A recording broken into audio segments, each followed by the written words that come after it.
Hi YouTubers, Morsman here. Just wanted to do a quick video in response to a few comments that I've had where I've drawn a bit of criticism about the use of the 223 in relation to hunting goats and pigs lately. Now, I do have quite a lot of other calibers available to me. Above the 223 I have 708, 7x57, 280, 3006, 35 Whelen, 7mm Remington Magnum, 300 Winchester Magnum and the 416 Ruger. I use all these for different times, hunting different game, bigger game than just the goats and pigs that I have been lately.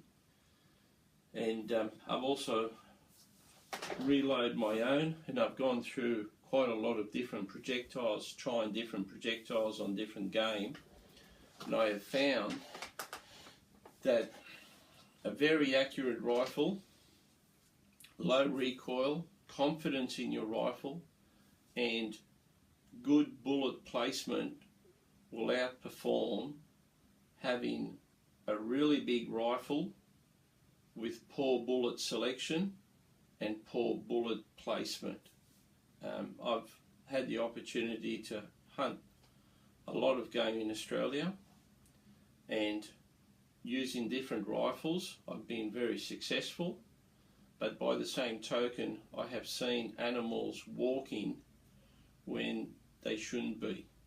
You know, you hit a fallow deer with a 300 Winchester Magnum, you expect it to go straight down, and it's not always the case. I've hit sandbar with the 35 Whelen and they've gone straight down. You talk to other people, they've hit sandbar with 338 Winchester Magnums and the animal has run. So it's a matter of bullet placement, and the bullet placement, when you've got the main target area of an animal, and you can be like a whisker away from that sweet spot, and you think that you've hit the animal right, and the animal will run. He won't drop straight away. And as a hunter, you always hope, or you always aim to try and drop the animal straight away. Hence I've drawn criticism about using the 223 on goats and pigs. Now, my favourite with the 223 is the 55 grain VMAX. I've had a lot of success with that. It's a great little bullet, and what it does is it's not quite a varmint bullet. It will penetrate and it'll drive in.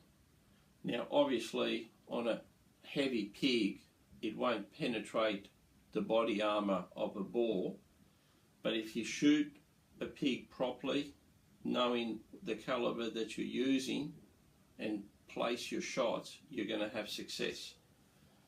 Here is a pig, which this was in my YouTube video 7x57 big boar. This is actually the head of the boar. I took it off and boiled it up. So now I'll show you a similar size boar that I shot with a 223, and this boar went down with the first bullet, and I'll show you why. That was the damage of the 223 on the boar. I hit the pig in the head, and you can clearly see that the pig wasn't going anywhere. Again, bullet placement is imperative.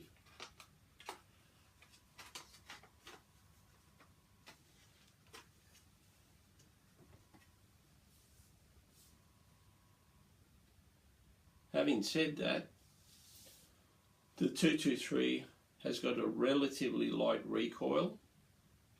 They're inherently accurate, and therefore even a novice can actually outshoot someone with a bigger caliber that's shy of the recoil. So that's, in my defense, why I still use the 223 for most of my hunting. I share between the 223 and the 7x57, who I've been hunting now for close to about 25 years with the 7x57, and I really like that caliber. I take most of my deer with the 7x57. I have used bigger calibers on the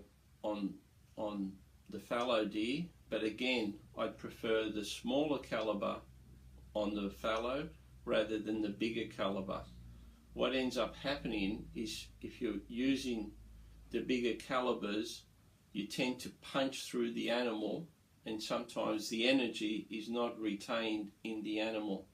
I like to have a bullet that actually drives into the animal and actually stays inside the animal, and the maximum amount of damage is done to the animal's organs and delivers an instant shock. So anyway, that's what I have to say on the subject, and hopefully this will silence a few of my critics. Anyway, cheers, and hope you can keep watching the videos.